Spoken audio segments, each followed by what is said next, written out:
నెల్లూరును model సిటీగా తయారు చేయడమే తన లక్ష్యమని మంత్రి నారాయణ అన్నారు. నెల్లూరు జిల్లా ఆత్మకూరు బస్టాండ్లో పలు అభివృద్ది పనులను RTC zonal chairman Sannapareddy Suresh రెడ్డితో కలిసి ఆయన ప్రారంభించారు. ఆర్టీసీకి సేవలందిస్తున్న పారిశుద్ధ్య కార్మికులకు నూతన వస్త్రాలు అందజేశారు. బస్టాండ్లో వసతుల కల్పనకు ముందుకొచ్చిన దాతలను మంత్రి నారాయణ సన్మానించారు.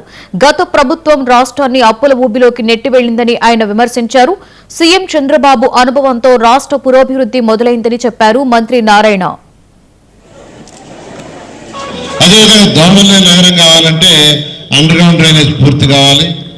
అది కూడా జూన్ లోపల పూర్తవుతుందని ఈ సభాముఖం మీ అందరికీ తెలియజేస్తూ, నెల్లూరులో సిటీలో 47 పార్కులు ఉంటే 40 పార్కులు పూర్తి చేసాం. మరొక 7 పార్కులు ఉన్నాయి, అవి కూడా పూర్తి చేస్తాం.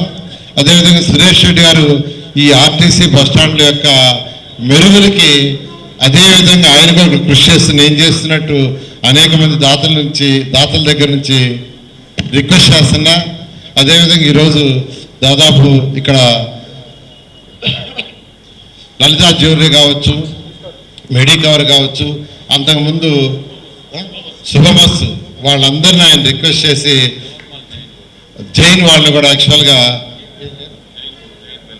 జైన్ వెల్ఫేర్ అసోసియేషన్ వాళ్ళందరినీ రిక్వెస్ట్ చేసి ఇంత ఎత్తున ఈ కార్యక్రమాన్ని ప్రజలకి అన్ని సౌకర్యాలు ఉండేటట్టుగా చేసేందుకు ప్రత్యేకంగా నేను వారిని అభినందిస్తూ, వారు ఏదైతే టాయిలెట్స్ చెప్పారో దాన్ని 4 నెలల లోపల పూర్తి చేసి మళ్ళీ ఇక్కడ 4 నెలల తర్వాత వచ్చి వారి చేతుల మీద ఇనాగ్రేషన్ చేస్తామని తెలియజేస్తూ, నాకు ఈ అవకాశం ఇచ్చినందుకు ప్రత్యేకంగా ధన్యవాదాలు తెలియజేస్తూ సెలవు తీసుకున్నాను.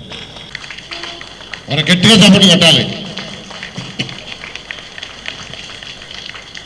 అదేవిధంగా Medicover management doctor Anil Krishnareddy గారికి వాళ్ళ ఆర్ఓ ప్లాంట్ ఇచ్చారు.